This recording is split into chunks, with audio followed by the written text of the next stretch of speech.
மகா உன்னதங்களில் வீற்றிருந்து மனுமக்களை கண்ணோக்கி பார்க்கிற அன்புள்ள ஆண்டவரே,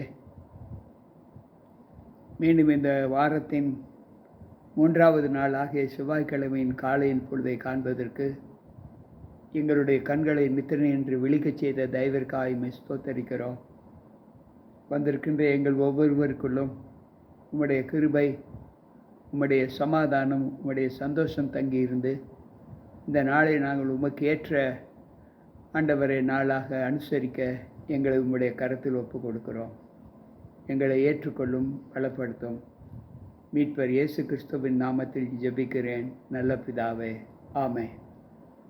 அன்பு பிள்ளைகளே, கர்த்தருடைய வார்த்தைகளை கேட்க வந்திருக்கிற உங்கள் அனைவருக்கும் ஆண்டவர் இயேசு கிறிஸ்துவின் நாமத்தின் இந்த செவ்வாய்க்கிழமையின் வாழ்த்துக்களை தெரிவித்து நம்மை கண்விழிக்கச் செய்த தேவனுக்கு கொடான கொடி நடிகளை ஏறெடுத்து தேவ சமூகத்தில் உங்களை வாழ்த்தி வரவேற்கின்றேன். கர்த்தர் நம்மோடு இருப்பாராக.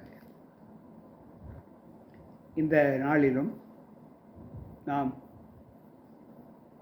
நம்முடைய ஜெப வாழ்க்கையில் அனுதினமும் கர்த்தரை நோக்கி ஜெபிக்கிற அந்த அனுபவத்திலே நாம் என்ன பலனை பெற்றுக்கொண்டிருக்கிறோம் என்பதை நாம் உணர வேண்டும்.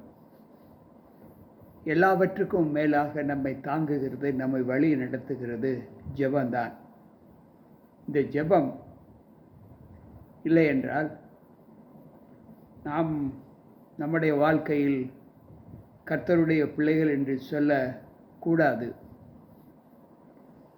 அன்பு பிள்ளைகளே, நாம் வேண்டிக் கொள்வது எதுவோ அதை நமக்கு நிறைவேற்றி கொடுக்கிற தேவன் நம்மோடு இருக்கிறார். அந்த தேவனுடைய வாக்கை ஏற்று நடக்கிற நமக்கு என்ன பலன்களை ஆண்டவர் கொடுக்கிறார்? நாம் ஜெபிப்பதினால் நமக்கு கிடைக்கக்கூடிய நன்மைகள் என்ன? நாம்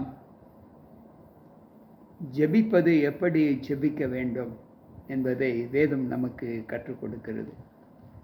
அதில் ஒரு சில வசனங்களை நாம் தியானித்து இன்றைக்கு அந்த ஜெபத்திற்குரிய வல்லமைகளை குறித்து நாம் படிப்போம்.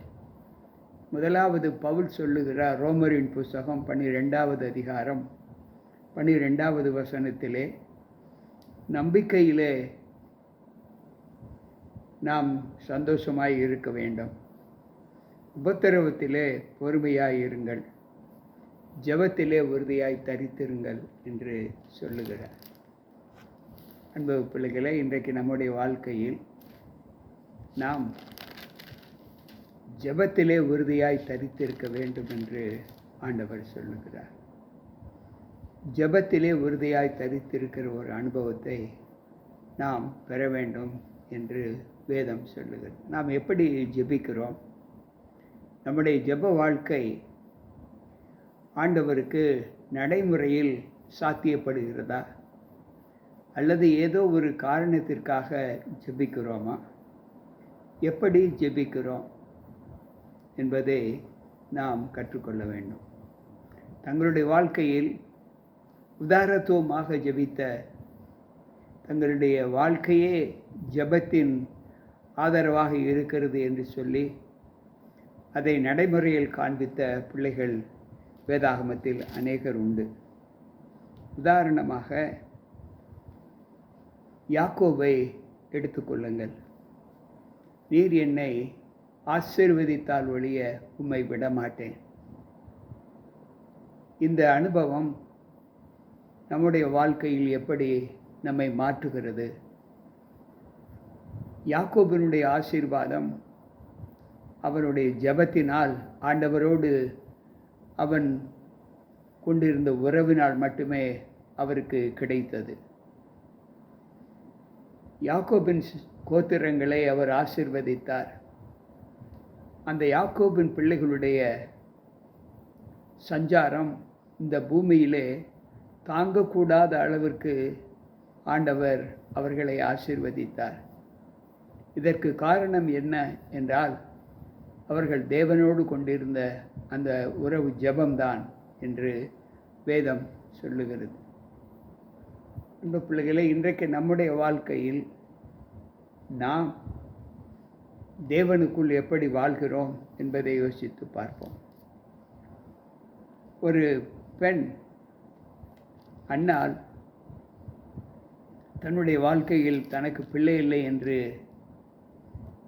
வருந்தி தேவ சமூகத்தில் தனக்கு ஒரு பிள்ளை கேட்டார். ஒன்று சாமுவேலின் புஸ்தகம் 1வது அதிகாரம் 11வது வசனம். சேனைகளின் கர்த்தாவே, உம்முடைய அடியாளின் சிறுமையை கண்ணோக்கி பார்த்து உம்முடைய அடியாளை மறவாமல் நினைத்தருள். உமது அடியாளுக்கு ஒரு ஆண் பிள்ளையை கொடுத்தால் அவன் உயிரோடு இருக்கும் சகல நாளும் நான் அவனை கர்த்தருக்கு ஒப்புக் கொடுப்பேன். அவன் தலையின் மேல் சவகரன் கத்தி படுவதில்லை என்று ஒரு பொருத்தனையை பண்ணினார். அன்பு பிள்ளைகளே, நான் தேவ சமூகத்தில் நாம் செய்கிற பொருத்தனைகள், நாம் ஜெபிக்கிற ஜெபங்கள், நம்முடைய வேண்டுதலின்படி நமக்கு கிடைக்கிற அனுபவத்தில் நாம் இருக்கிறோமா என்பதை யோசித்து பார்ப்போம். அன்னாள் ஜெபித்தால் ஆண்டவர் அவளுடைய ஜெபத்தை கேட்டு ஒரு பிள்ளையை கொடுத்தார். அந்த பிள்ளையை அவர் சொன்னபடி சவகரன் கத்தி படாதபடி ஆண்டவருக்கென்று அர்ப்பணித்தாள் அன்னார். அதோடு மாத்திரமல்ல, மேலும் அவர் 5 பிள்ளைகளை அன்னாளுக்கு கொடுத்தார்.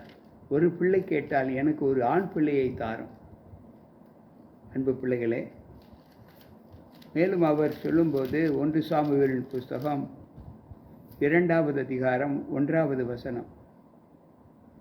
அப்பொழுது அன்னாள் ஜெபம் பண்ணி, என் இருதயம் கர்த்தருக்குள் களிகூறுகிறது, என் கொம்பு கர்த்தருக்குள் உயர்ந்திருக்கிறது, என் பகைஞரின் மேல் என் வாய் திறந்திருக்கிறது, உம்முடைய இரட்சிப்பிலே சந்தோஷமாய் இருக்கிறேன் என்று அவள் சொல்லுகிறார்.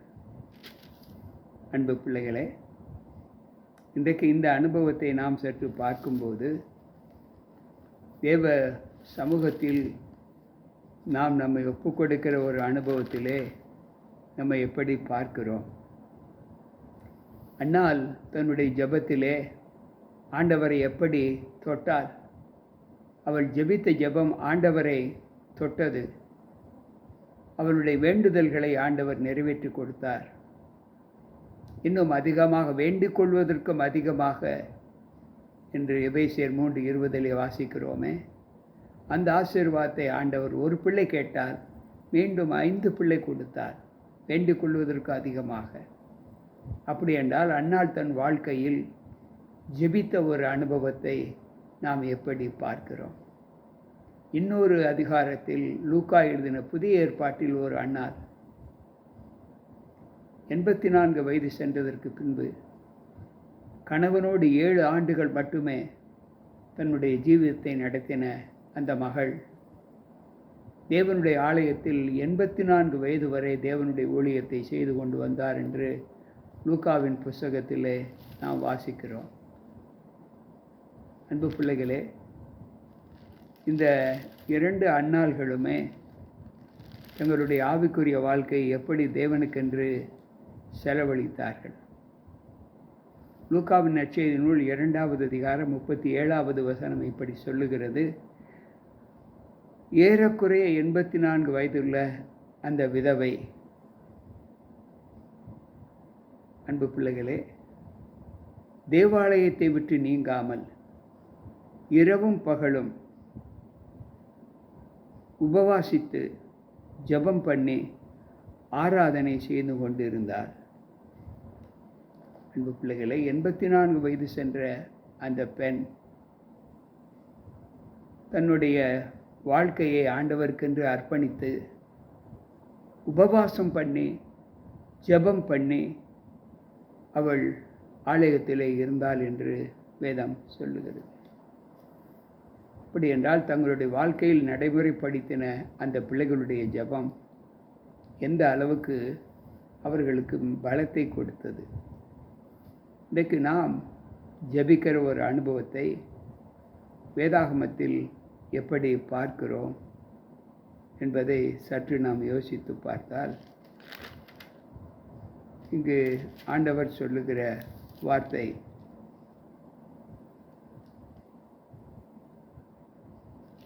அன்பு பிள்ளைகளே, நாமும் கர்த்தருக்கேற்ற அனுகூலங்களை நாம் காண்பிக்க வேண்டும் என்று நாம் நினைத்தால், ஆண்டவர் நமக்கு கொடுக்கிற இந்த காலத்தின் நியமங்கள் எப்படிப்பட்டதாய் காணப்படுகிறது என்பதை யோசித்து பார்ப்போம். அடுத்து ஒரு ஜெபத்தை ஆண்டவர் நாம் எப்படி செய்ய வேண்டும் என்று சொல்லுகிறார் என்றால், 2 நாளாகம புஸ்தகம் 7வது அதிகாரம் 14-15வது வசனத்தை நாம் வாசிப்போம். என் நாமம் தரிக்கப்பட்ட என் ஜனங்கள் தங்களை தாழ்த்தி ஜெபம் பண்ணி என் முகத்தை தேடி என்னிடத்தில் தங்கள் பொல்லாத வழிகளை விட்டு என்னிடத்தில் திரும்பினார்.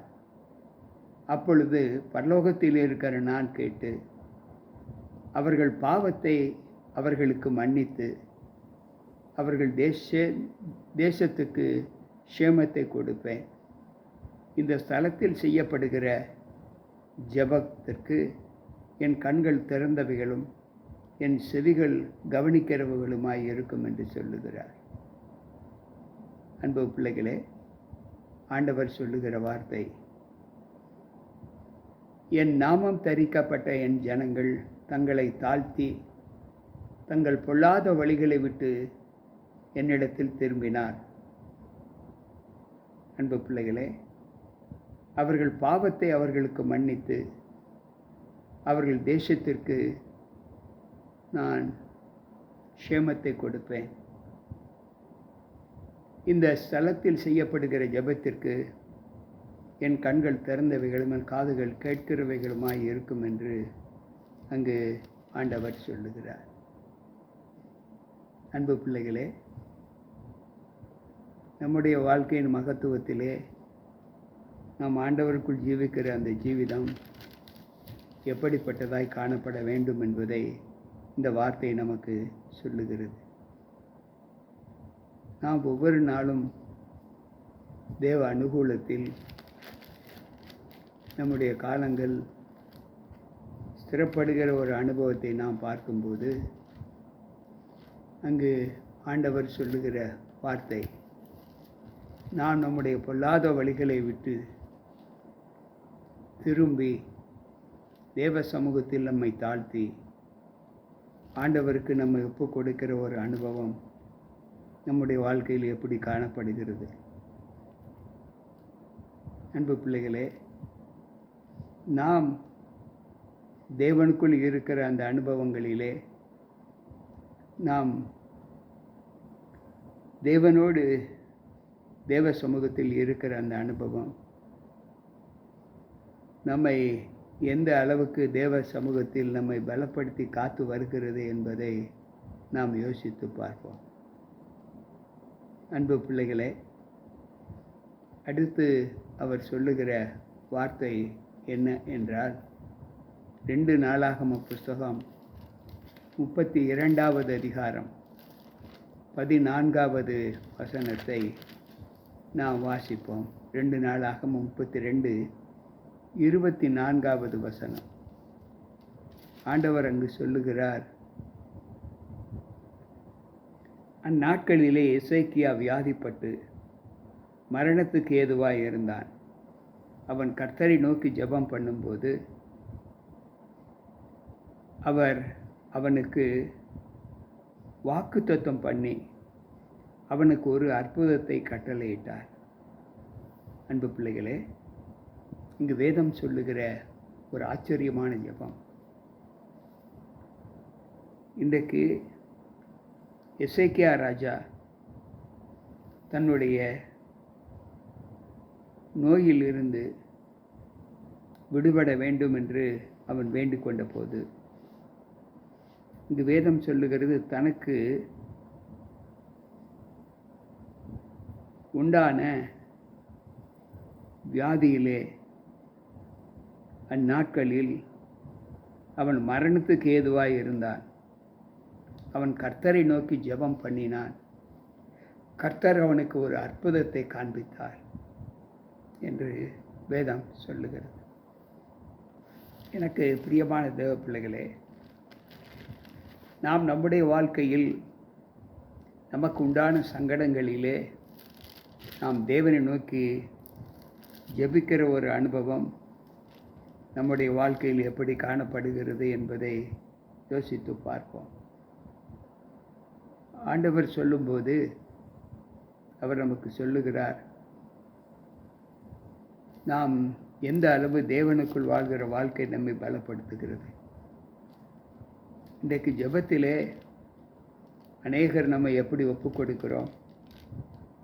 யோபுவின் புஸ்தகம் 21:15 சொல்லுகிறது, சர்வ வல்லவரை நாம் சேவிக்க அவர் யார்? அவரை நோக்கி ஜெபம் பண்ணினதினால் தனக்கு பிரயோஜனம் என்ன என்று சொல்லுகிற மக்கள் இன்றைக்கு அநேகர் உண்டு. நான் தேவனை நோக்கி ஜெபம் பண்ணுகிற ஒரு அனுபவம் எனக்கு என்ன பலத்தை கொடுத்திருக்கிறது என்பதை அந்த வேதம் சொல்லுகிறது. இன்றைக்கு நாம் ஜெபிக்கிற ஒரு அனுபவம் ஆண்டவர் ஏற்றிருக்கிற பிள்ளைகளோடு எப்படி காணப்படுகிறது என்று நாம் யோசித்து பார்த்தால், அன்பு பிள்ளைகளே, நாம் நம்மிலே பலம் கொள்ளுகிற ஒரு அனுபவத்திலே நாம் சற்று தேவனுக்குள் வாழ்கிற அந்த வாழ்க்கையின் பலன் நம்ம எந்த அளவு காணப்படுகிறது என்று சொல்ல வேண்டும். நாம் ஜெபிக்கிற ஜெபம் சில நேரங்களில் நமக்கு நிந்தையை உண்டாக்கும் என்று ஆண்டவர் சொல்லுகிறார். துன்மார்க்கன் தேவனுக்கு பிரியமற்றவர்கள் செய்கிற ஜெபம் 109வது சங்கீதம் 7வது வசனம் சொல்லுகிறது, அவன் நியாயம் விசாரிக்கப்படும் போது அவன் குற்றவாளியாக கடவன், அவன் ஜெபம் பாவமாக கடவது என்று சொல்லுகிறார். எனக்கு பிரியமான தேவ பிள்ளைகளே, நாம் ஜெபிக்கும்போது நம்முடைய ஜெபம் பாவமாக மாறும் என்று அங்கு ஆண்டவர் சொல்லுகிறார். நியாயம் விசாரிக்கப்படும் போது நாம் குற்றவாளியாக இருப்போம் என்று சொல்லுகிறார். மேலும் அவர் சொல்லுகிறார், புலம்பலின் புஸ்தகம் 3வது அதிகாரம் அங்கு 41வது வசனம் சொல்லுகிறது, நாம் நம்முடைய கைகளோடு கூட நம்முடைய இருதயத்தையும் பரலோகத்தில் இருக்கிற தேவனிடத்திற்கு ஏறெடுக்க கடவோம் என்று புலம்பல் 3:41 சொல்லுகிறது. மேலும் அவர் சொல்லுகிறார், துன்மார்க்கமாய் நாம் ஜெபிக்கிற ஜெபம் புலம்பல் 3:44 சொல்லுகிறது, ஜெபம் உட்பிரவேசிக்க கூடாதபடிக்கு உம்மை மேகத்தால் மூடிக்கொண்டீர். நாம் ஜெபிக்கிற ஜெபம் தேவ சமூகத்தில் ஏறெடுக்கப்படக்கூடாது என்று அங்கு ஆண்டவர் சொல்லுகிறார். அப்படி என்றால் நாம் நம்முடைய வாழ்க்கையில் ஜெபிக்கிற ஜெபம் எந்த அனுபவத்திற்குள்ளாய் நம்மை கொண்டு செல்லுகிறது என்பதை யோசித்து பார்ப்போம். ஏசாயா தீர்க்கதரிசியின் புஸ்தகம் 1வது அதிகாரம் 15வது வசனத்தை வாசிப்போம் என்றால், நீங்கள் உங்கள் கைகளை விரித்தாலும் என் கண்களை உங்களை விட்டு மறைக்கிறேன், நீங்கள் மிகுதியாய் ஜெபம் பண்ணினாலும் கேளேன், உங்கள் கைகள் இரத்தத்தால் நிறைந்திருக்கிறது. அன்பு பிள்ளைகளே, ஆண்டவர் சொல்லுகிற வார்த்தை, நீங்கள் மிகுதியாய் ஜெபம் பண்ணினாலும் நான் கேட்க மாட்டேன், உங்கள் கைகளை விரித்து ஜெபித்தாலும் நான் கேட்க மாட்டேன், ஏனென்றால் உங்கள் கைகள் இரத்தத்தால் நிரம்பி இருக்கிறது என்று சொல்லுகிறார். அன்பு பிள்ளைகளே, உங்களுடைய ஜெபம் துன்மார்க்கர், அநீதிமான்கள், அநீதி செய்கிறவர்கள் தேவனுடைய சமூகத்தில் ஜெபிக்கிற ஜெபம் கேட்கப்பட மாட்டாது என்று சொல்லுகிறார். ஏனென்றால் அங்கு 16வது வசனம் ஏசாயா 1:16 சொல்லுகிறது, உங்களை கழுவி சுத்திகரியுங்கள், உங்கள் கிரியைகளின் பொல்லாப்பை என் கண்களுக்கு மறைவாக அகற்றி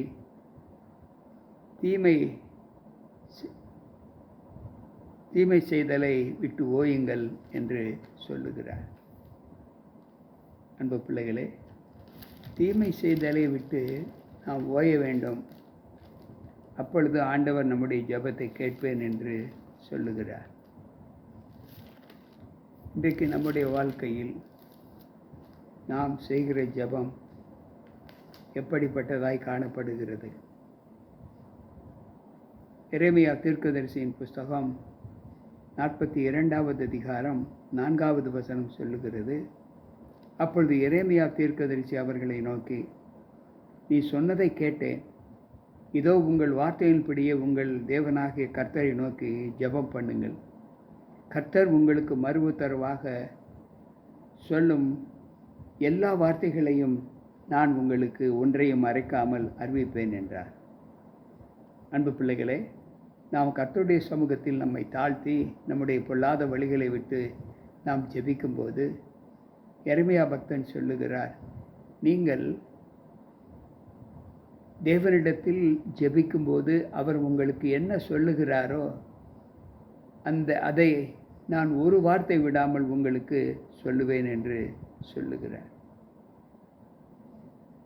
நம்முடைய வாழ்க்கையில் நாம் தேவனுக்குள் வாழ்கிற அந்த அனுபவங்கள் நம்மை, அன்பு பிள்ளைகளை, எப்படி பலப்படுத்தி காண்பிக்கிறது என்பதை யோசித்து பார்ப்போம். நாம் தேவனோடு வாழ்கிற அந்த வாழ்க்கையின் அனுகூலங்கள் நம்மை எப்படி பலப்படுத்துகிறது? தானியேலின் புஸ்தகம் 6வது அதிகாரம் அங்கு 10வது வசனத்திலே ஆண்டவர் சொல்லுகிற வார்த்தை, அவர் சொல்லுகிறார், தானியேலுவென்றால் அந்த பத்திரத்திற்கு கையெழுத்து வைக்கப்பட்டதென்று அறிந்த போதிலும் தன் வீட்டுக்குள்ளே போய் தன் மேல் அறையிலே எருசலேமுக்கு நேராக பலகணிகள் திறந்திருக்க, அங்கே தான் முன் செய்தபடியே தினம் 3 வேளை தன் தேவனுக்கு முன்பாக முழங்கால் படியிட்டு ஜெபம் பண்ணி ஸ்தோத்திரம் செலுத்தினார். அந்த தேசத்தில் அந்நிய தேவர்களை, வேறு தெய்வங்களை வணங்கக்கூடாது, வேறு யாருக்கும் அங்கு ஆராதனை செய்யக்கூடாது என்கின்ற சட்டம் இருந்தது.